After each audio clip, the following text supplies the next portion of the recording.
Olá, amigos! Mais uma vez estamos aqui no canal Reflexo da Luz, Espiritismo com Jesus, para darmos continuidade ao nosso estudo do Evangelho e também estudo do Livro dos Espíritos.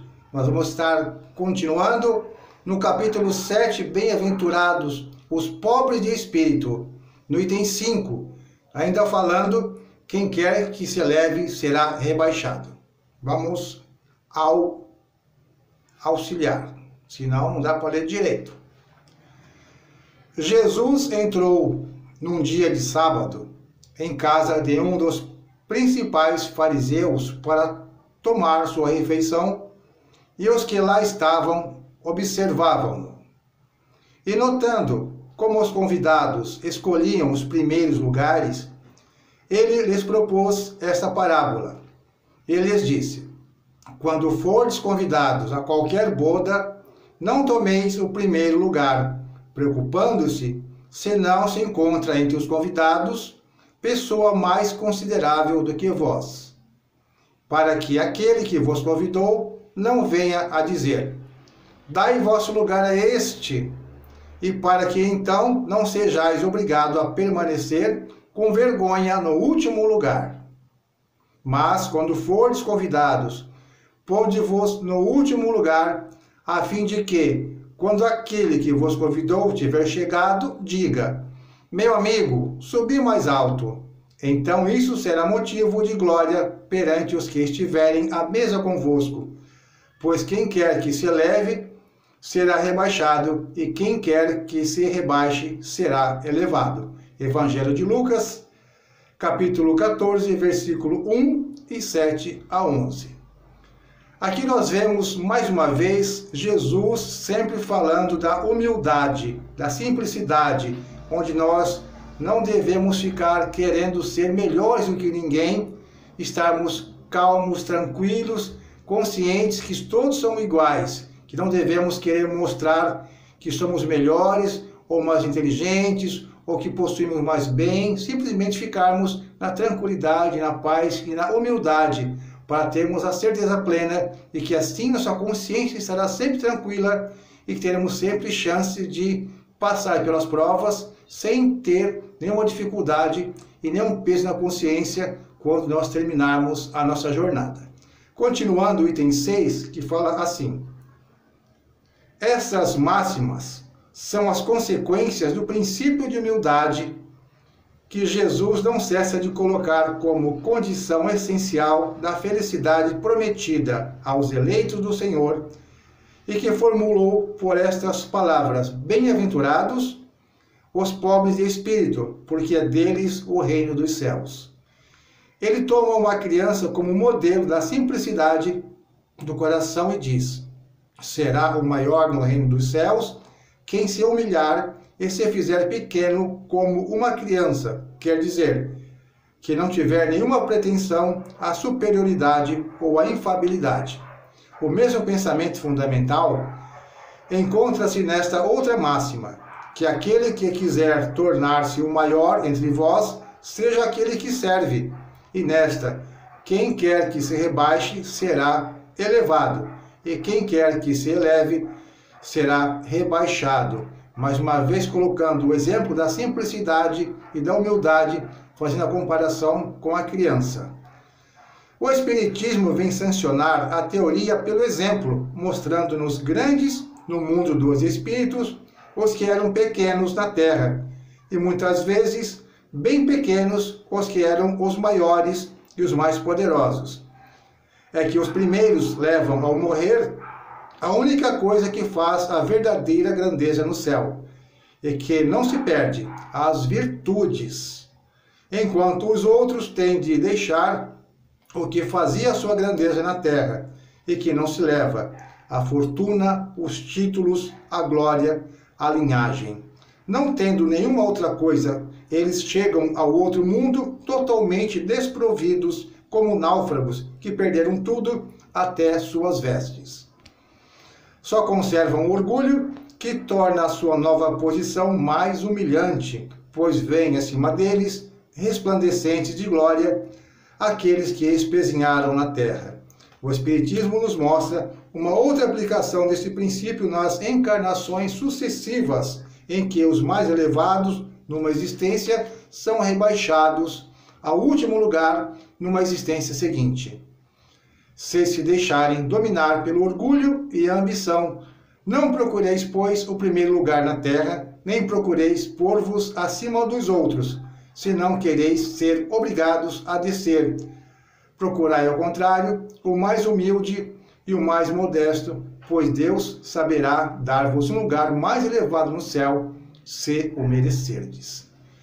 Nós recordamos uma passagem do Evangelho onde uma rainha encontra um súdito ao desencarnar, e aqui na terra ele era simplesmente um servidor dos mais humildes, e quando essa rainha se colocou na realidade do mundo espiritual, ela percebeu que ela tinha que implorar para esse servo dela aqui na terra, porque ele já tinha uma elevação moral, espiritual muito maior do que a dela, e ele é que tinha lá condições de saciar todo o seu sofrimento e a sua dor. Portanto, as riquezas, os bens materiais, tudo que nos engrandece aqui na terra, não contam quando nós chegamos na parte espiritual.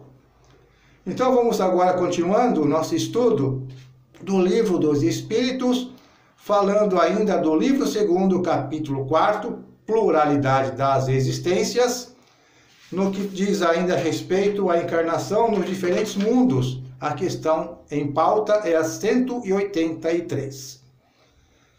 Passando de um mundo para outro, o espírito passa por nova infância. A infância é por toda parte uma transição necessária, mas não é sempre tão ingênua como entre vós.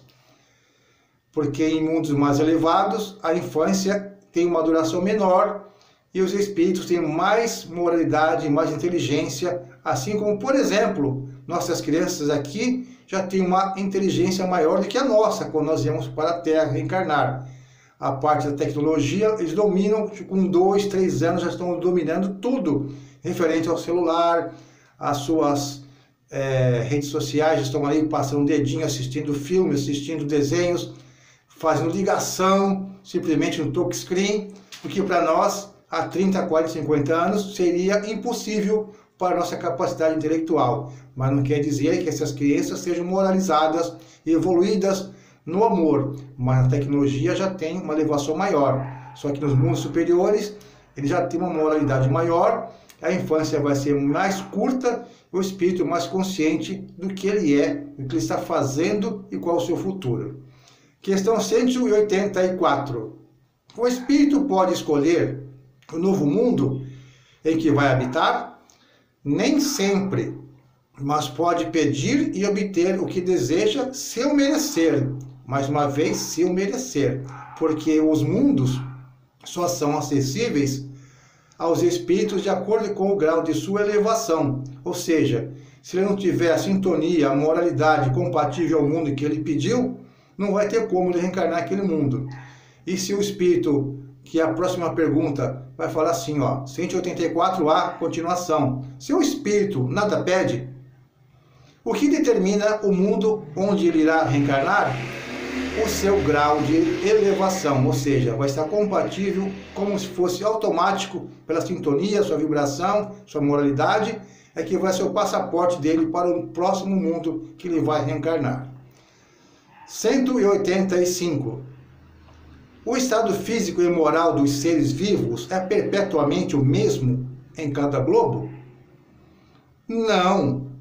Os mundos também estão submetidos à lei do progresso. Todos começaram como o vosso em um estado inferior e a Terra mesma sofrerá uma transformação semelhante, tornando-se um paraíso terrestre quando os homens se fizerem bons. Comentário de Kardec: é assim que as raças que hoje povoam a Terra desaparecerão um dia e serão substituídas por seres mais e mais perfeitos. Essas raças transformadas sucederão a atual, como essa sucedeu outras que eram mais grosseiras, ou seja, sempre a raça humana, sempre espíritos mais evoluídos, ou seja, outros seres são outras inteligências, outros espíritos mais evoluídos que vão estar reencarnando na Terra à medida que ela vai progredindo na progressão dos mundos. E assim vai se renovando a população do planeta Terra de encarnados. 186. Há mundos em que o espírito, deixando de viver num corpo material, só tem por envoltório o perispírito, ou seja, aquele corpo fluídico que nós também temos? Sim, aí esse envoltório torna-se de tal maneira etéreo que para vós é como se não existisse. Eis então o estado dos espíritos puros. 186A. Parece resultar daí que não existe uma demarcação precisa entre o estado das últimas encarnações e do espírito puro?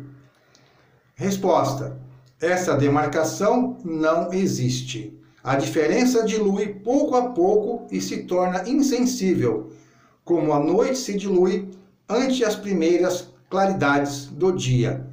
Se você está à noite, quando começa a chegar a madrugada, bem sutilmente vai surgindo os primeiros raios solares e você não consegue determinar o momento exato que clareou. Ou seja, da mesma forma, a evolução espiritual não tem uma demarcação. Hoje você é um espírito em evolução, ainda imperfeito, e daqui a um certo tempo determinado você se torna um espírito puro. Então essa faixa de divisão é imperceptível. Ela vai gradativamente, vai acontecendo, você vai evoluindo e quando vê, já está lá. Mas vai demorar ainda para nós muitas e muitas reencarnações. Mas nós vamos conseguir, porque esta é a lei do progresso, assim Deus o quer. Muito obrigado por assistir nosso vídeo de hoje e que possamos continuar compartilhando em nossas redes sociais e mostrando para muitos irmãos que temos muito a aprender e que estamos caminhando juntos nesta mesma jornada no planeta Terra para que a gente consiga alcançar um mundo melhor. Muita paz para todos, muito obrigado e até o próximo vídeo.